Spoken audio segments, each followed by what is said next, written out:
میں ان کے در کا بھکاری ہوں فضل مولا سے، حسن فقیر کا جنت میں بستر ہوگا۔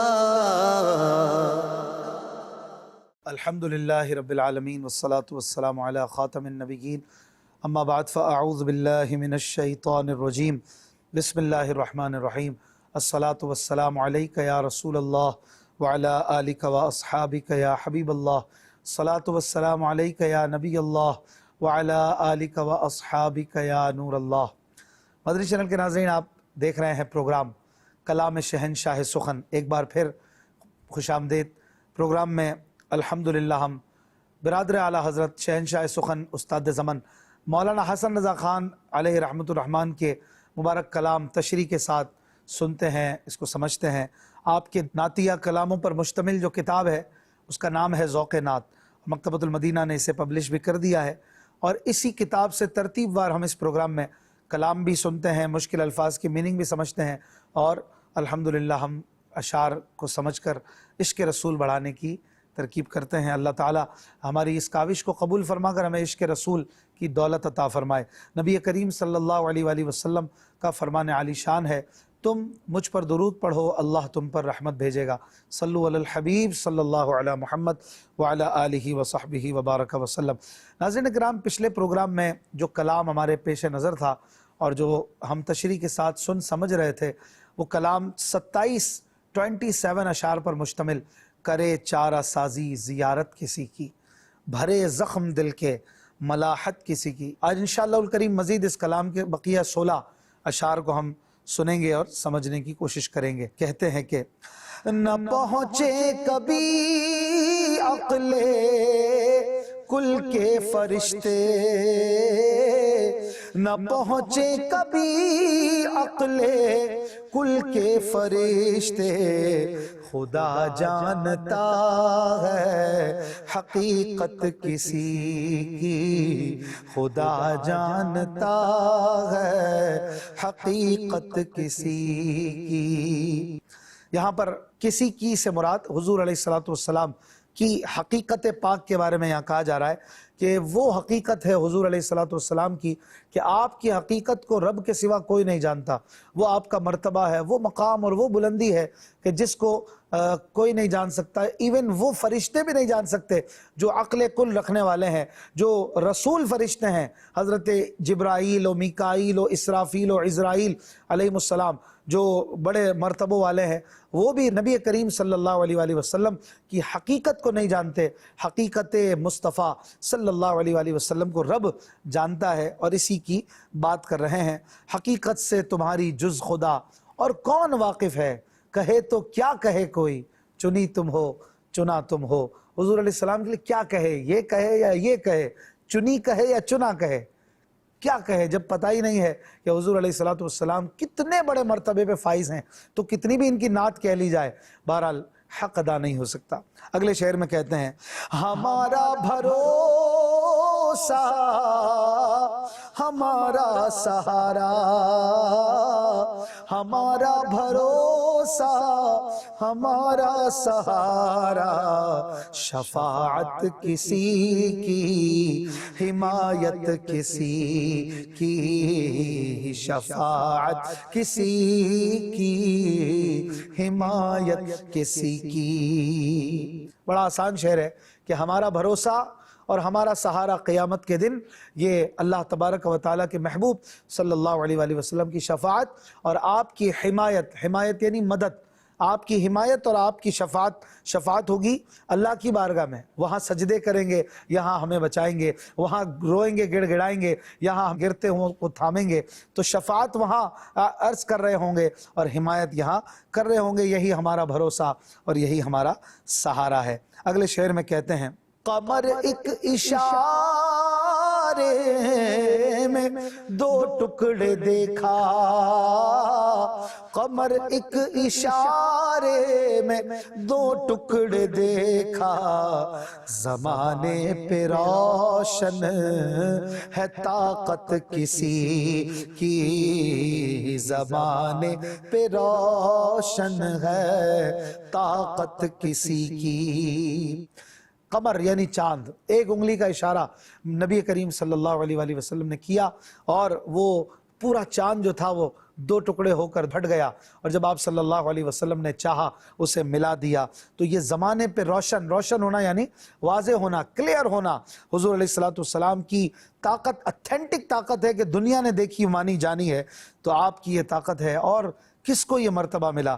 سبحان اللہ، کہ جو چاند کو زمین پہ کھڑے ہو کے دو ٹکڑے کر دے، تو سورج کو لوٹنے کے بعد واپس پھیر دے، تو زلزلے کو ایڑی مار کے روک دے، تو انگلیوں سے پانی کے چشمے بہا دے، تو نکلی ہوئی آنکھ کو اپنے لعاب سے لگا دے، تو ٹوٹی ہوئی ٹانگ کو اور ہاتھ کو اپنے مبارک تھوک سے لگا دے۔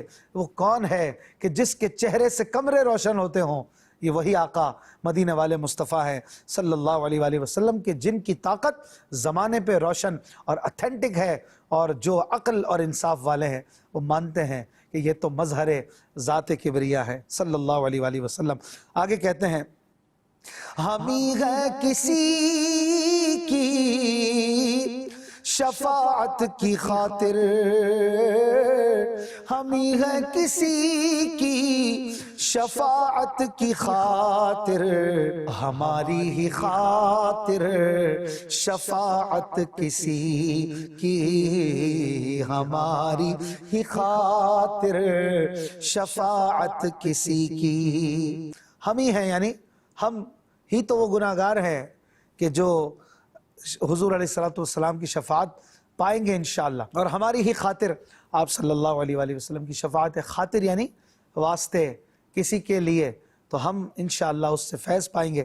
تو یہ کتنا پیارا شعر ہے، آپ دیکھیں جو الفاظ پہلی لائن میں ہیں تقریباً وہی الفاظ دوسری لائن میں ہیں، لیکن کچھ معنی بدل دیا۔ یہ کمال کی شاعری پر دلالت کرتا ہے مولانا حسن رضا خان صاحب کی، سبحان اللہ۔ اگلے شعر میں کہتے ہیں مصیبت زدو شاد ہو تم کے ان سے، مصیبت زدو شاد ہو تم کے ان سے، نہیں دیکھی جاتی مصیبت کسی کی، نہیں دیکھی جاتی مصیبت کسی کی۔ شاد ہونا یعنی خوش ہونا، اے مصیبت زدو خوش ہو جاؤ کہ آقا وہ آقا ہیں یہ کہ ان سے کسی کی مصیبت دیکھی نہیں جاتی۔ اس پر تو خود گواہی قرآن شریف دیتا ہے کہ لقد جاءکم رسول من انفسکم عزیز علیہ ما عنتم حریص علیکم، تحقیق تمہارے پاس وہ اللہ کے رسول تشریف لے آئے، عزیز علیہ ما عنتم، تمہارا تکلیف میں پڑنا ان پر گراں گزرتا ہے، حریص علیکم، اور وہ تمہارے بھلے کے بہت زیادہ چاہنے والے ہیں۔ پھر آگے آخر میں فرماتا ہے بالمؤمنین رؤوف الرحیم، یہ تو مومنوں پر مہربان ہے، کمال درجے کے مہربان ہے۔ تو یہ مہربانی کی دلیل رب کا فرمان ہے، اور رب کریم جس کی گواہی دے رہا ہے، ان کے قلب اقدس کے بنانے والا بتا رہا ہے کہ یہ دل مصطفیٰ کے سینے میں جو ہے یہ بڑا نرم ہے، ان سے مصیبت دیکھی نہیں جاتی، تم تکلیف میں پڑو تو انہیں گوارا نہیں ہوتا، تمہیں کانٹا چبھے تکلیف ان کو ہوتی ہے، غلاموں کو یہ پریشان نہیں دیکھ سکتے، تو پھر یہ غلام کیوں نہ خوش ہوں۔ مصیبت زدو شاد ہو تم کہ ان سے نہیں دیکھی جاتی مصیبت کسی کی۔ اگلے شعر میں کہتے ہیں نہ پہنچیں گے جب تک گناہگار ان کے، نہ پہنچیں گے جب تک گناہگار ان کے، نہ جائے گی جنت میں امت کسی کی، نہ جائے گی جنت میں امت کسی کی۔ یعنی اس شعر میں بتا رہے ہیں کہ حضور علیہ السلام کی امت سب سے پہلے جنت میں جائے گی، اور جب تک حضور علیہ السلام کے غلام جنت میں نہیں جائیں گے دوسری امتوں کا حساب کتاب شروع نہیں ہوگا۔ سب سے پہلے اللہ پاک اس امت کا حساب کتاب فرمائے گا۔ یہ امت سب سے آخر میں آئی، اور ان کا حساب کتاب پہلے ہو جائے گا، اور دوسری امتیں جو پہلے آئیں ان کا حساب کتاب بعد میں ہوگا۔ یہ کس کے صدقے ہے؟ حضور علیہ الصلوۃ والسلام کے صدقے میں ہے۔ اگلے شعر میں کہتے ہیں ہم ایسے گنہگار ہیں زہد والو، ہم ایسے گنہگار ہیں زہد والو، ہماری مدد پر ہے رحمت کسی کی، ہماری مدد پر ہے رحمت کسی کی۔ ہم ایسے گناہگار ہیں، زہد والو یعنی نیکو، پرہیزگارو۔ اے پرہیزگارو، ہم اس آقا کے غلام ہیں کہ جن کی رحمت ہمارے شامل حال ہے، ہماری مدد پر تلی ہوئی ہے، ہر وقت کرم بندہ نوازی پہ تلا ہے۔ تو یہ کرم ہے ان کا۔ ہم ایسے گناہگار ہیں تو ان کے نا کچھ بھی ہیں تو ان کے، انشاءاللہ اسی سے ہمارا کام بنے گا اور ہماری مدد ہو جائے گی انشاءاللہ۔ اگلے شعر میں کہتے ہیں مدینے کا جنگل ہو اور غم ہو زاہد، مدینے کا جنگل ہو اور غم ہو زاہد، نہیں چاہیے ہم کو جنت کسی کی، نہیں چاہیے ہم کو جنت کسی کی۔ مدینے کا مبارک جنگل مل جائے، مدینے کا صحرا مل جائے تو کہہ رہے ہیں کہ پھر یہ کافی ہے ہمارے لیے۔ ہمیں مدینہ مل گیا، اسی سے جنت بھی مل جائے گی، ہمیں کسی اور کی جنت نہیں چاہیے۔ یہاں پر جو ہے نا، ہمیں کسی اور کی جنت نہیں چاہیے، ہم کو جنت کسی کی، یعنی کسی اور کی جنت نہیں چاہیے، ہمیں ان کی جنت چاہیے۔ ان کی جنت وہی ہے جو رب کی جنت ہے۔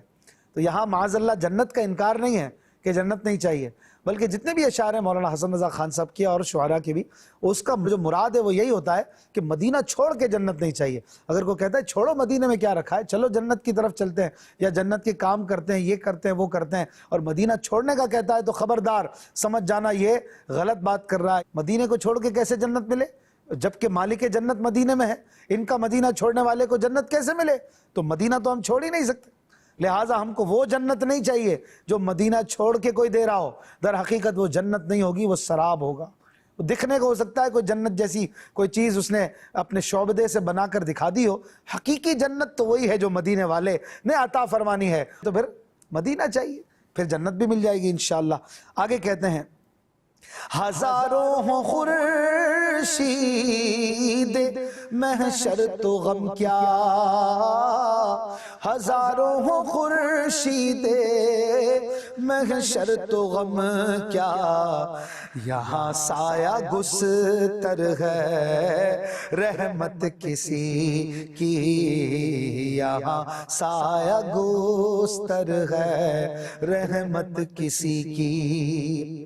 ہم سنتے ہیں قیامت کے دن سورج 1 میل کی دوری پر رہ کر آگ برسا رہا ہوگا، اور ظاہر ہے اس کی ایک بڑی تپش قیامت خیز ہوگی، اللہ تعالی ہمیں محفوظ فرمائے۔ لیکن ایمان والوں کے لیے اور پیارے آقا صلی اللہ علیہ وسلم کے غلاموں کے لیے کرم ہوگا، عرش کے سائے ہوں گے، لواء الحمد ہوگا، اور حضور علیہ الصلوۃ والسلام کی رحمت سایہ گستر ہوگی۔ سایہ گستر یعنی سایہ کیے ہوئے۔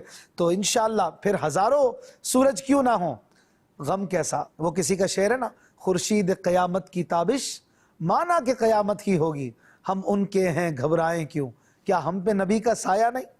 سبحان اللہ۔ اگلے شعر میں کہتے ہیں بھرے جائیں گے خلد میں اہل عصیاں، بھرے جائیں گے خلد میں اہل عصیاں، نہ جائے گی خالی شفاعت کسی کی، نہ جائے گی خالی شفاعت کسی کی۔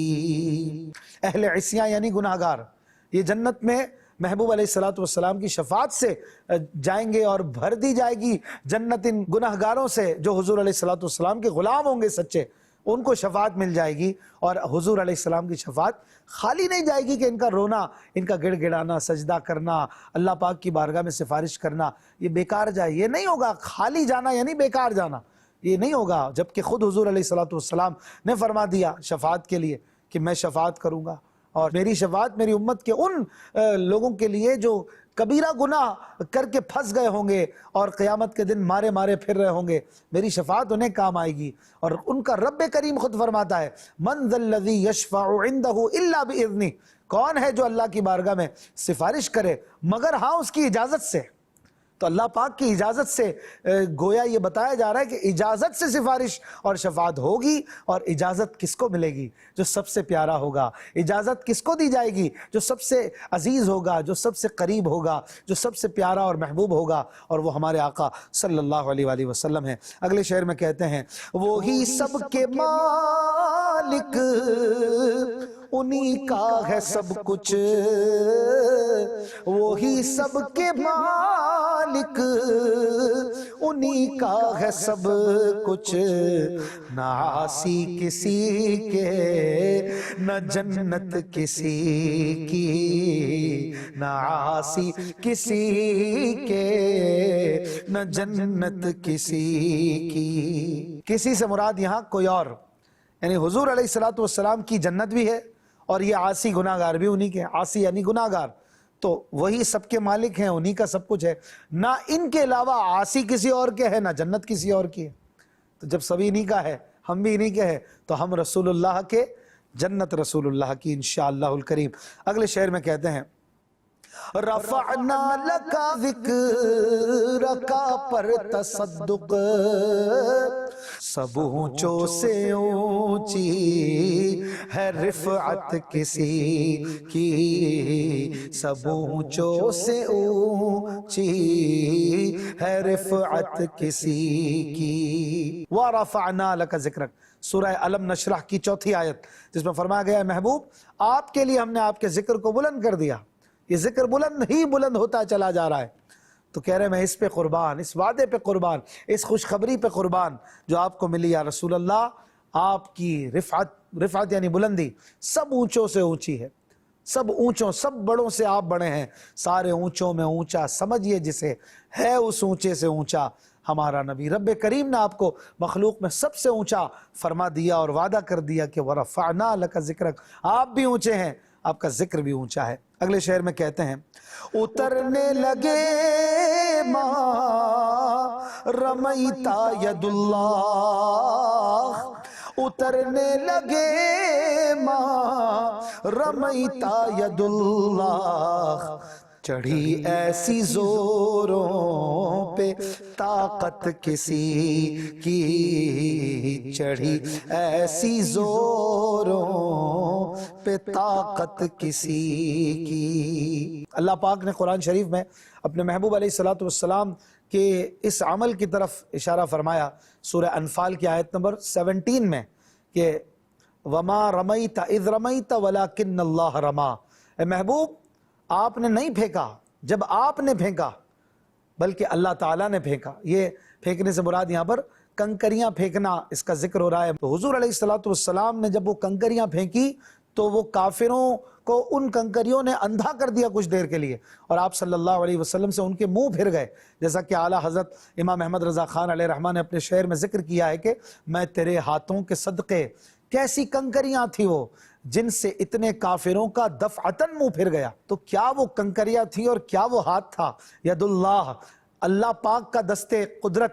یہاں پر اللہ تبارک و تعالیٰ نے سورہ فتح میں جیسے کہ فرمایا ید اللہ فوق ایدیہم، جنہوں نے آپ سے بیعت کی محبوب وہ اللہ تبارک و تعالیٰ سے بیعت کرنے والے ہیں، ان کے ہاتھوں پر محبوب کا ہاتھ نہیں ہے بلکہ رب کا دست قدرت ہے۔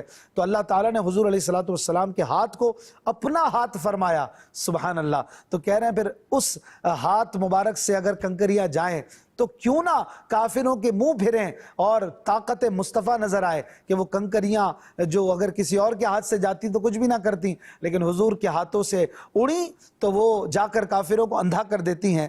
تو اسی معجزے کی طرف اور حضور علیہ السلام کے ہاتھ، ید اللہ یعنی اللہ کا ہاتھ جس کا ذکر سورہ فتح میں ہے، اور ما رمیتا یہ اشارہ ہے سورہ انفال کی آیت نمبر 17 کی طرف۔ اس کا ترجمہ ہے کہ آپ نے جن لوگوں کی طرف کنکریاں پھینکی تو ان پر آپ کی طاقت واضح ہو گئی، ظاہر ہو گئی، اس سے یہ مراد ہے۔ اور یہ شعر جو ہے یہ 2 آیتوں کو اپنے دامن میں لیے ہوئے ہے اور کہتے ہیں کہ اترنے لگے ما رمیتا ید اللہ، جب آپ نے اللہ تعالیٰ کی عطا کردہ طاقتوں سے رمیتا، جب آپ نے وہ کنکریاں پھینکی تو وہ اتر گئے، وہ ظالم نیچے ہو گئے اور آپ کی طاقت اوپر ہو گئی، آپ کی طاقت چڑھ گئی اور وہ دشمن اتر گئے۔ اترنا یعنی زیر ہو جانا، دشمن زیر ہو گیا اور طاقت اوپر ہو گئی حضور علیہ الصلوۃ والسلام کی، وہ دشمن اترنے لگے۔ ما رمیتا ید اللہ، جب آپ نے اللہ تعالیٰ کے عطا کردہ طاقت والے ہاتھ سے کنکریاں پھینکی تو چڑھی ایسی زوروں پہ طاقت کسی کی، آپ کی طاقت ایسی زوروں پہ چڑھی کہ ان کنکریوں نے سب کو نابینا کر دیا۔ اگلے شعر میں کہتے ہیں گدا خوش ہوں خیر لکا کی صدا ہے، گدا خوش ہوں خیر لکا کی صدا ہے، کہ دن دونی ہے بڑھتی دولت کسی کی۔ اس شعر میں اس آیت کی طرف اشارہ ہے جس میں سورہ والضحیٰ میں اللہ پاک نے فرمایا وَلَلْآخِرَةُ خَيْرٌ لَكَ مِنَ الْأُولَىٰ، اے محبوب آپ کا ہر آنے والا لمحہ پہلے سے بڑھ کر بلندی والا، مرتبے والا، عزت والا اور برکت والا ہوگا۔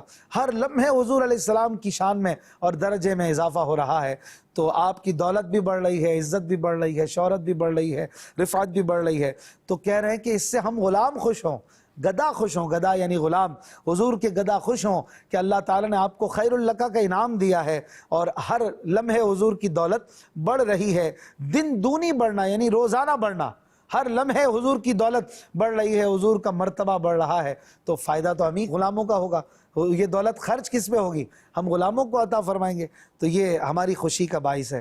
اگلے شعر میں کہتے ہیں فترضا نے ڈالی ہے باہیں گلے میں، فترضا نے ڈالی ہے باہیں گلے میں، کہ ہو جائے راضی طبیعت کسی کی، کہ ہو جائے راضی طبیعت کسی کی۔ سبحان اللہ۔ فترضا، یہ سورہ والضحیٰ کی جو خیر اللقا والی آیت تھی، اس کے بعد والی آیت جس میں فرمایا وَلَسَوْفَ يُعْطِيكَ رَبُّكَ فَتَرْضَى، اے محبوب ان قریب آپ کو اللہ اتنا عطا کرے گا کہ آپ راضی ہو جائیں گے۔ اعلیٰ حضرت امام احمد رضا خان علیہ رحمہ نے اسی کے پیش نظر کہا نا کہ خدا کی رضا چاہتے ہیں دو عالم، خدا چاہتا ہے رضا محمد، خدا اپنے محبوب کی رضا پسند فرماتا ہے، اس کو محبوب رکھتا ہے، اس کو چاہتا ہے۔ تو یہ فترضا اس آیت کی طرف اشارہ ہے، اللہ تعالیٰ نے اپنے محبوب کو یہ انعام دیا کہ محبوب آپ کو ہم راضی کر دیں گے اور آپ کو اتنا عطا کریں گے، آپ راضی ہو جائیں گے۔ تو یہ آیت کیوں ہے؟ تاکہ کسی کی طبیعت خوش ہو جائے، کسی کی طبیعت راضی ہو جائے۔ اور وہ راضی کیسے ہوں گے؟ انہوں نے خود بتایا کہ میں اپنی امت کو بخشوا کے راضی ہوں گا، اپنی امت کو اللہ تعالیٰ کے حضور بخشوا کر انہیں جنت میں داخل کر کے خوش ہوں گا۔ سبحان اللہ، یہ آقا علیہ الصلوۃ والسلام کی ہم سے محبت ہے۔ آخری شعر مقطع کہتے ہیں خدا سے دعا ہے کہ ہنگام رخصت، خدا سے دعا ہے کہ ہنگام رخصت، زبان حسن پر ہو مدحت کسی کی، زبان حسن پر ہو مدحت کسی کی۔ آمین۔ یہ دعا ہے آخر میں اللہ پاک سے کہ ہنگام رخصت، ہنگام کہتے ہیں وقت، رخصت کا وقت یعنی انتقال کا وقت، جب دنیا سے رخصت ہو رہے ہوں تو اس وقت حسن کی زبان پر، جب حسن دنیا سے رخصت ہو رہا ہو تو اس کی زبان پر کسی کی مدحت ہو، مدحت یعنی نعت، اور کلمہ بھی نعت ہے، لا الہ الا اللہ محمد رسول اللہ، اس میں نعت بھی ہے، حضور علیہ الصلوۃ والسلام کی تعریف ہے، آپ کی رسالت کا بیان ہے، اللہ پاک کی توحید کا بیان ہے۔ تو بس یہ مانگے کہ ہمیں حضور کی نعت پڑھنا مل جائے، کیونکہ نعت کے ساتھ ہی توحید بھی ہے، تو توحید بھی ہو جائے گی، نعت بھی ہو جائے گی، اور کلمہ بھی ہو جائے گا، اور اپنا بیڑا پار ہو جائے گا۔ یہ کلام مکمل ہوا، زندگی رہی تو انشاءاللہ الکریم اگلے پروگرام میں ملیں گے۔ اپنا خیال رکھیے گا۔ صلو علی الحبیب صلی اللہ علی محمد صلی اللہ علیہ وآلہ وسلم۔ آسیوں کو در تمہارا مل گیا، بے ٹھکانوں کو ٹھکانہ مل گیا۔